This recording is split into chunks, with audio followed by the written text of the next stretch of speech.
আসসালামু আলাইকুম। সবাই কেমন আছেন? আশা করি সবাই ভালো আছেন। আমি আল্লাহর রহমতে ভালো আছি। তো আজকে চলে আসলাম আমি ফটোশপে 3য় নম্বর ক্লাস নিয়ে। তো আজকে আমি 3য় নম্বরে ক্লাসে শেখাবো যে কীভাবে আমরা লুজ টুল এবং magnetic loose tool, polygon loose টুল, উইক সিলেকশন টুল দিয়ে কীভাবে আমরা কাজ করতে পারি, এবং এছাড়াও কিছু শর্টকাট টেকনিক থাকছে। চলুন তাহলে দেরি না করে শুরু করি।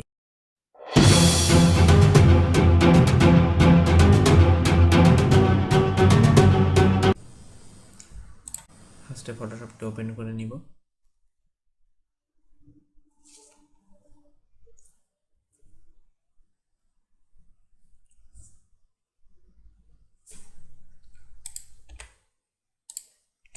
ফটোশপটা ওপেন হয়ে গেল।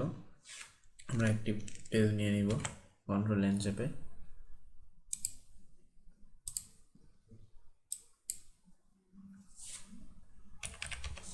তো আমি এখান থেকে 3.5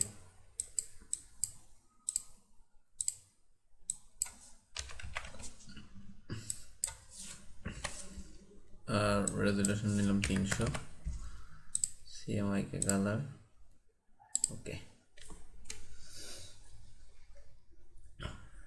তো আমরা এর আগের ক্লাসে শিখিয়েছিলাম rectangular tool, elliptical tool, single column marquee টুল।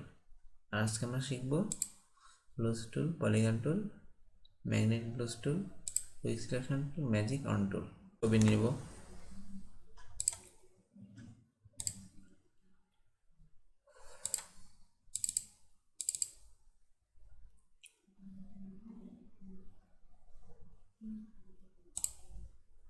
তখন আমি এই ছবিটা নিলাম। তো আমি চাচ্ছি যে এই ছবির ব্যাকগ্রাউন্ডটা কিছু থাকবে না, জাস্ট এই পশুটার ছবিটা আমি নিব, ব্যাকগ্রাউন্ডটা নিব না। তো চলে গেলাম লুজ টুলে। এর মূলত বেসিক্যালি কাজটা হলো যে আমি যেখান থেকে মাউসের লেফট বাটনটা ক্লিক করব, সেইখান থেকে লেফট বাটনটা ধরেই টেনে নিয়ে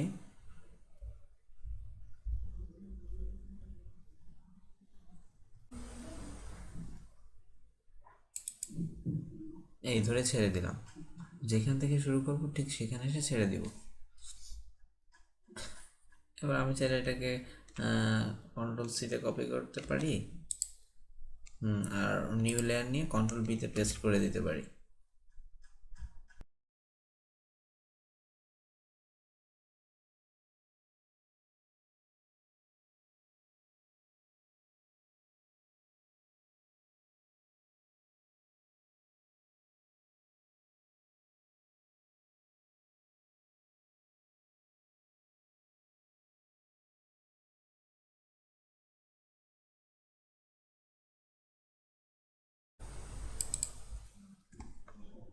এই যে এটাকে লালও করতে পারি। এই গেল একটা ফরম্যাট।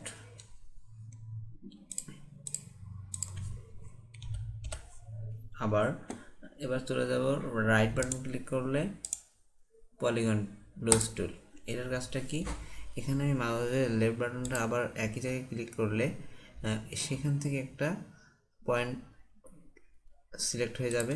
আমি প্রতিটা বার যেখানে চাপ দিব ঠিক সেখান থেকে একটা নতুন করে পয়েন্ট ক্রিয়েট হয়ে যাবে।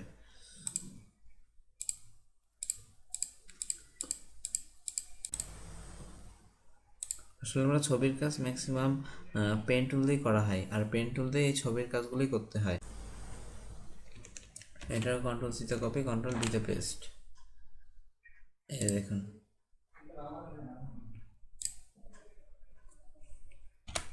এবার আমরা যাব ম্যাগনেটিক লুজ টুল।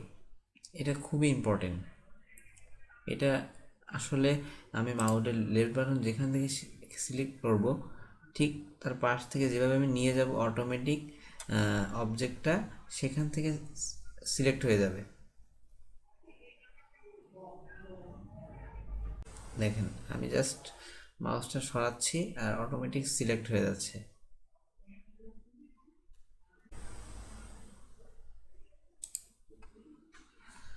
এটা কন্ট্রোল সিতে কপি, কন্ট্রোল ভিতে পেস্ট। দেখেন, এর থেকে সহজ উপায় আর একটা হলো কুইক সিলেকশন টুল। কিন্তু আমি চাচ্ছি যে ব্যাকগ্রাউন্ডটা রিমুভ করব।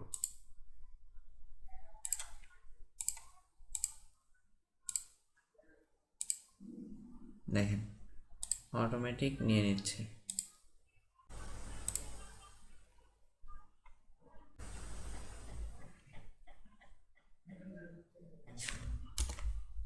দেখেন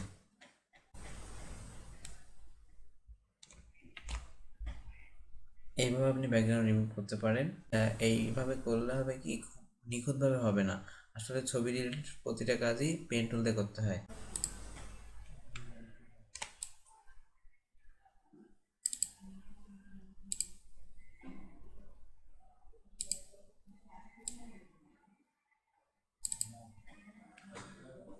ধরেন এই ছবিটার ব্যাকগ্রাউন্ডটা সাদা আছে, কিন্তু আমি চাচ্ছি যে এই ছবিটার ব্যাকগ্রাউন্ডে অন্য কোনো কালার থাকবে।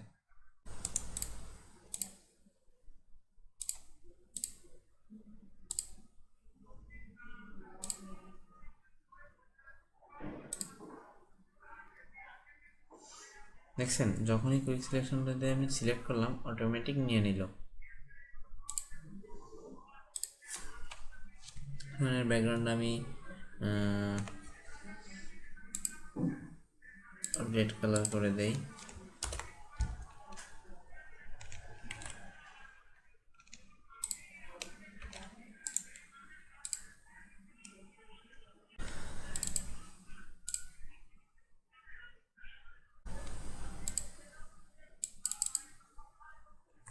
এবার আমি চাইলে এটাকে অন্য কালার করতে পারি।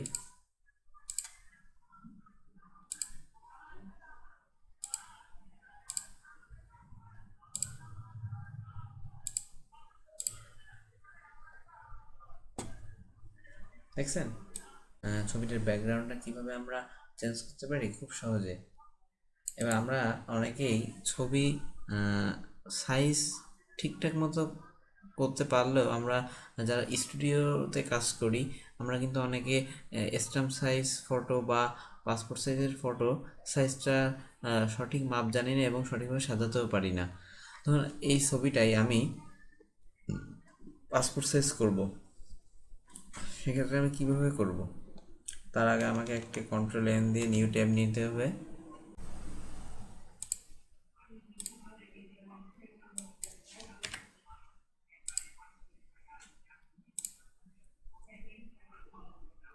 ধরুন আমি এই ছবিটাকেই পাসপোর্ট সাইজ করব, এটাকে আমি দেব পাসপোর্ট সাইজের ছবি করতে গেলে আমাদের ওয়াইটে দিতে হবে 1.5 ইঞ্চি, হাইটে দিতে হবে 1.9 ইঞ্চি।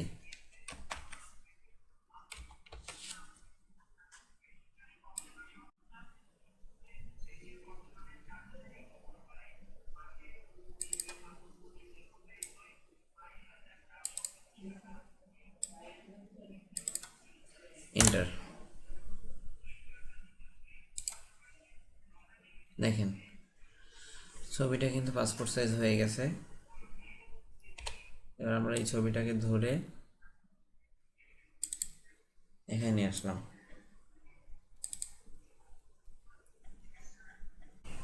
এবার আমরা এই ছবিটা দিয়ে কীভাবে সাজাবো, তারা আমাদের স্কেল নিতে হবে। স্কেলটা দিয়ে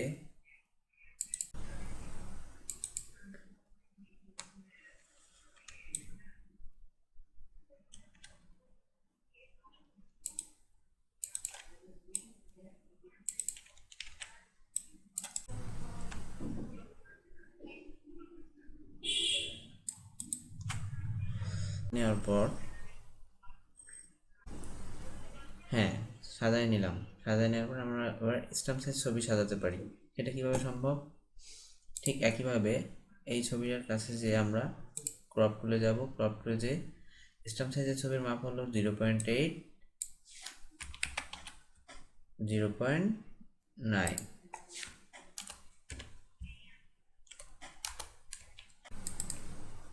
এন্টার।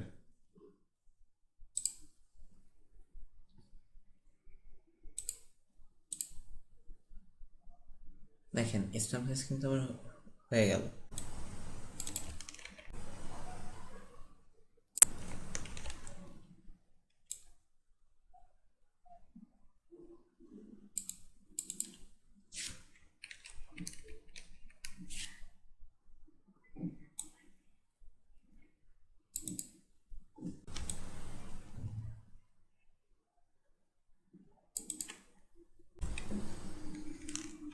দেখেন, এভাবে আমরা একটা ছবি টেমপ্লেট সাজাতে পারি।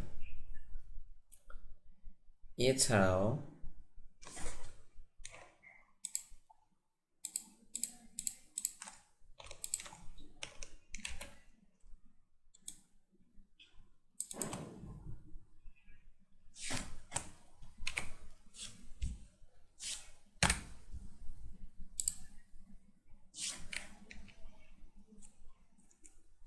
আমরা যদি চাই যে এখানে অন্য একটা ছবি অ্যাড করবো, সেটাও সম্ভব। কীভাবে সম্ভব? ধরুন আর একটা ছবি নিয়ে আসলাম,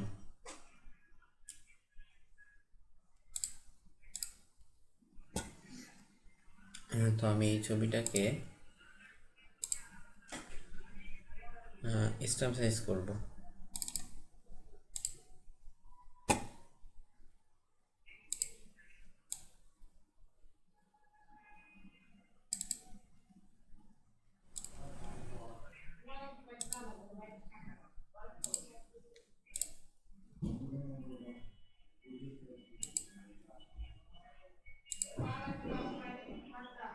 দেখেন, স্ট্যাম্প সাইজের ছবিটা কিন্তু অটোমেটিক নিয়ে নিল।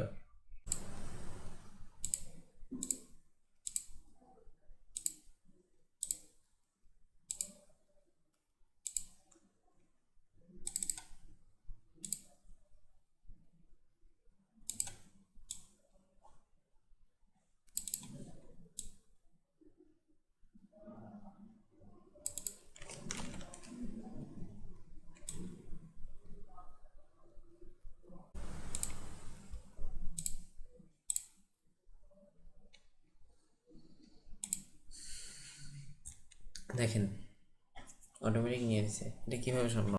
আমরা যখন একটি ছবিকে প্রতিটা ধাপে ধাপে সাজাবো এবং ব্যাকগ্রাউন্ডটা চেঞ্জ করে দিব, তখন আমরা সেটাকে একটা গ্রুপ করব। গ্রুপ করার পরে ধরেন যে এই ছবিটা যদি আমি এখন ব্যাকগ্রাউন্ডটা চেঞ্জ করতে চাই,